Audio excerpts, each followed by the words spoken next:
Black lights and booze burn when I record for Watts. And every black like Troy Davis who never had a fair shot. Welcome to Left to Black. I'm your host, Mark Anthony Neal. We're here on location in Winston-Salem, North Carolina at Wake Forest University, where we are joined by Professor Melissa Harris Perry, the Maya Angelou Presidential Chair at Wake Forest University, where she's the founding director of the Anthony Cooper Center and faculty director of the Pro-Humanist Institute. She's also co-host of Freedom on Tap. She's author of the award-winning Barbershops, Bibles, and BET, Everyday Talk and Black Political Thought, and Sister Citizens, Shame, Stereotypes, and Black Women in America. We're also joined by historian Brittney Cooper, who is Associate Professor of Women and Gender Studies and Africana Studies at Rutgers University. She is the author of the Crunk Feminist Collection, co-editor, which was published by the Feminist Press in 2017, Beyond Respectability, the Intellectual Thought of Black Women, University of Illinois Press, also 2017, and the just published Eloquent Rage, a Black Feminist Discovers Her Superpower. How are you both doing? Well, I am great, because in addition to all of those other things, Dr. Cooper is also the Anna Julia Cooper Lecturer for the year, and so we have been looking forward all year to these 2 days and to her visit to Wake Forest. And so I'm extremely proud and thrilled to have her here. So let's backtrack. Let's pretend it's the spring of 2013.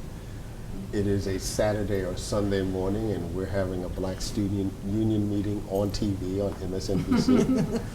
The media landscape looks a certain kind of way. Fast forward to 2018, very different media landscape, both in terms of who's on TV and what they're talking about. The both of you, of course, have been important contributors to how we think about Black thought in the public sphere, particularly on television. What has changed since 2013?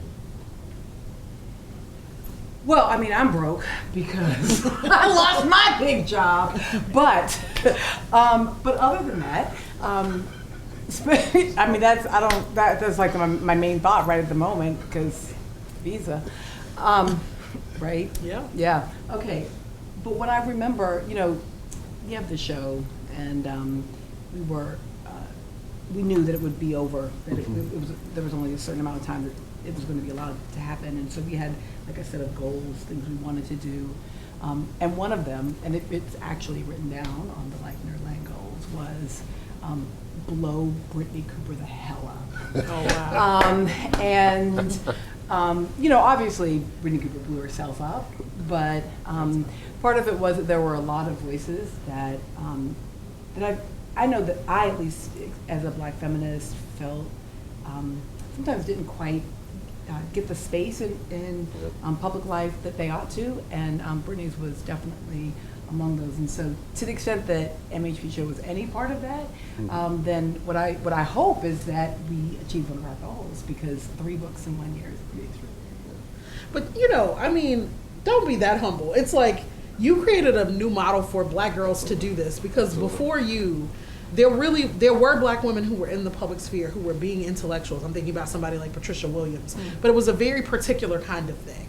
And so my very first memory of Melissa, so I read Barbershops, Bibles, and BET, and I was like, this is so dope. It's dope as content, but it was also dope because of the title. I was like, when you're in grad school, it's like, oh wait, like we can put very Black titles on books, and this is great. But also, I remember watching you on BET's Hip Hop in America, Hip Hop. Oh, when I had to fight. Yes, but there was this moment, right, where like someone's talking real crazy, and I just see you tapping your foot, and I was like, oh, yes. Okay. I was like, those are my people, and so it was cool to watch. It's that minister dude out of Boston who just says crazy stuff. Yes, and I had on cute shoes like I have on today, and I was tapping, and I was like, oh, we gonna go. It was the foot tap. It's like one of the earliest moments of Eloquent Rage. I was like, oh, she's gonna blow, and I'm here for it. Yeah. But also, I think that what changed in the media landscape is you gave us the sense that a different way of framing issues was possible, and I think that there was this sort of honesty and creativity and dynamism. And I think that everyone is in this moment like, what the hell happened? How are we here where people can't distinguish between facts and, and falsity? because when you don't, but I think there's this argument, right, that when you don't have black truth tellers with any level of access to the media, then you do have there is something gets taken away, and not just having pretty brown faces on TV, but something at the level of content is missing. I heard you talking earlier, and I know something you say all the time, though, that you roll deep, you have squad, and I think part of it's not at all about false humility. It's just about an acknowledgement that I may have been sitting like in front of the camera, and that might have been what people were seeing, but that that show was a collective and collaborative creation. Absolutely. And the preponderance of people who produced it were women of color, mostly young women of color, or queer folk. So I used to say we only ever had one two cis straight white men over the whole course of the show who were producing. Now, granted, one of them was the executive producer because TV, but I think that for me it's just a sense that I didn't do that, like we did that, right? Sure. And they were really quite, and still remain, an extraordinary bunch of folks, and most of them are actually still there and working on, not all together on Joy's show, but many of them are still there. Right. And we can look at the ways that Joy Reid, of course, is still holding it down. But I'm sure most folks will talk about the fact that they really do miss your presence on TV those Saturday and Sunday mornings. Do you miss it? I did not initially miss it, no. It was such a painful last year, maybe last 2 years, that initially I did not miss it. I guess we've been off air, actually this month, this week. Yeah, 2 years maybe this week. And I would say that certainly after the election, I missed it, in part because I knew what the outcome was going to be and was screaming it, but had no microphone to scream it into, and so I felt like I had let down a lot of people who, as I like to say, at least Nerdland would have had you ready. We wouldn't have changed the outcome, but you wouldn't have felt quite so overtaken by it. Yeah. Have either of you been surprised by the MeToo moment? And I know that's a loaded question because what we're essentially talking about are privileged white women, right, in terms of the way it's been framed. I am surprised. I'm surprised at one level, but I'm surprised that there has been such a swift taking down of these powerful men. I didn't expect that.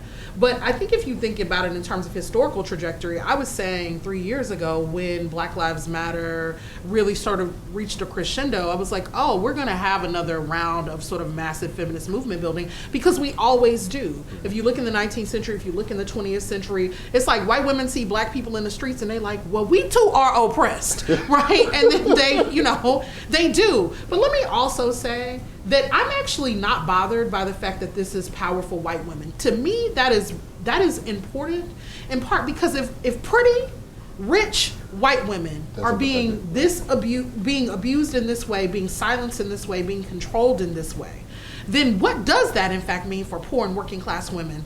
I think that we're in a moment where folks have lost sight of the fact that patriarchy is a real system. It really oppresses women.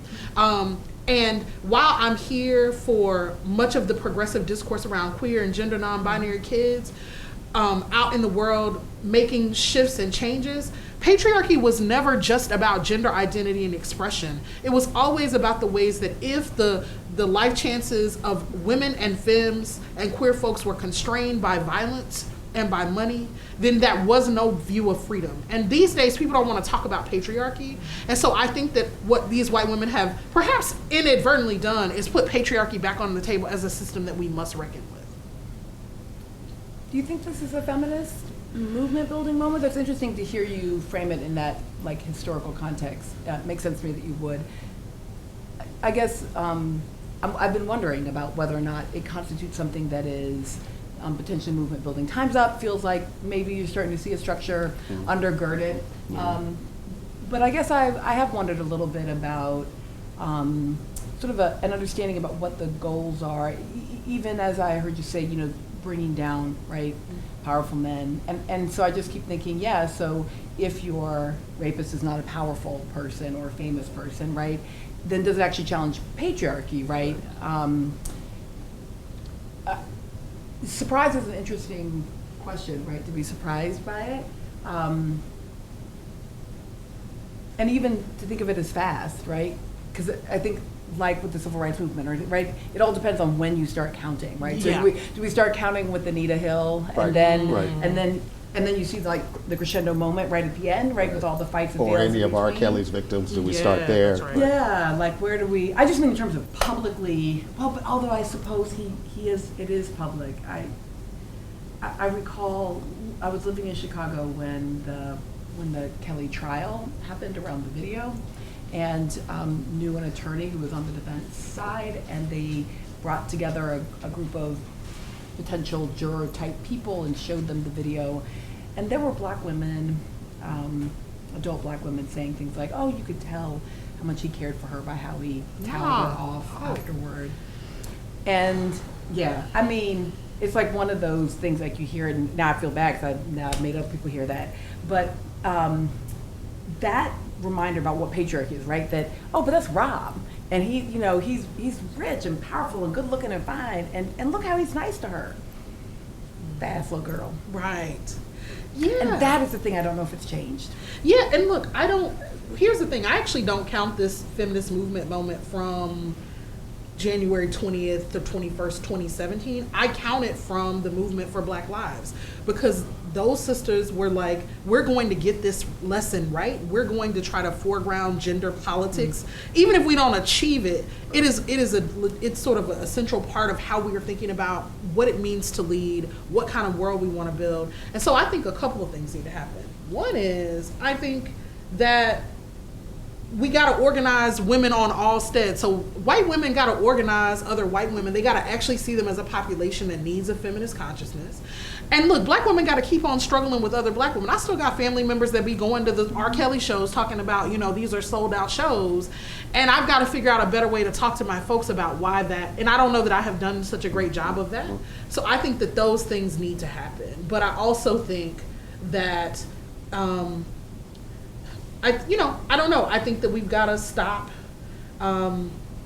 I think that there's a way in which you have to call a movement into existence even before you can fully see it. So I think we have to say, this is where we're going, this is what we're doing. And also, Steve Bannon thinks that we're about to have a massive anti-patriarchy movement. Yeah, well, they also thought that President Obama was a communist. I mean, I just think their definitions of what the left or a massive movement might look like. It was my one chance to say that Steve Bannon is getting something right. Yeah, because I was like, well, I wish he was a communist, and I wish he was born in Kenya. Because I had this dream that I don't mean like fall asleep dream, I mean like fantasy, where like right after the inauguration of whomever the next president would be, he would just whip out and be like, ha ha, suckers, was born in Kenya. I mean, it wasn't true, but oh man, it would have been so good. Somebody needs to be an expatriate to Wakanda. Like, that's what needs to happen. Speaking of which, right, and I'm going to sound like an old head now, because we all sound old to them. Yeah, You know I know, that, right? I know. We are ancient to them. They're I know. like, my God. I know, because I wasn't a comic book kid, so I don't have that investment in the Black Panther. Right? But I'm looking at all the pre-sales, I'm like, and sending all the little kiddies, raising thousands of dollars to send all the little kiddies to opening night and to wear their little Wakanda outfits. And I'm like, we can organize to go sell a movie that's being produced by Hollywood, but we can't use that same amount of energy to organize and get people to register to vote. Oh, hey, no. We're not actually doing that. We overvote. We're not doing this Obama respectability. You can't read a damn data sheet. That's not what I'm saying, though. That's not what I'm saying. Black people do. We organize better than it.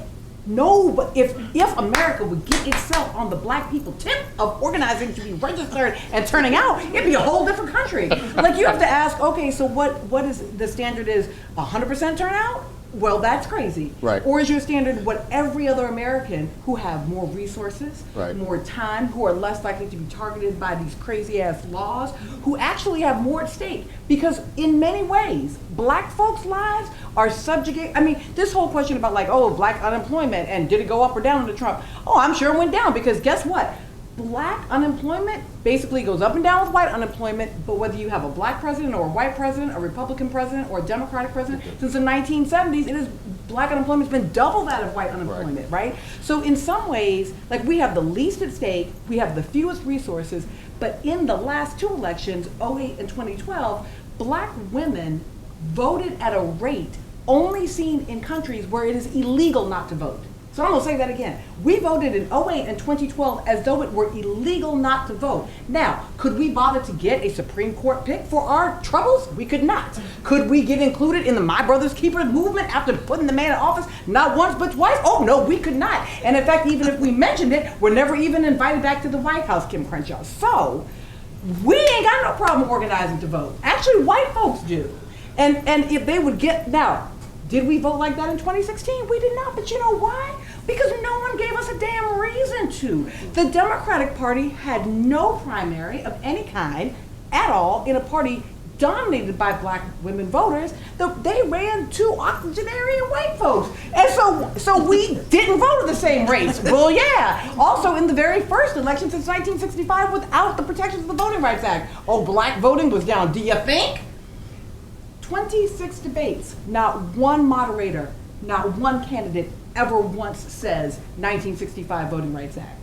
In 26 debates. So maybe that is what was going on. Don't be shaming blacks around voting. We the votingest voting voters in the voting vote. For the record, why we need political science? Yeah, absolutely.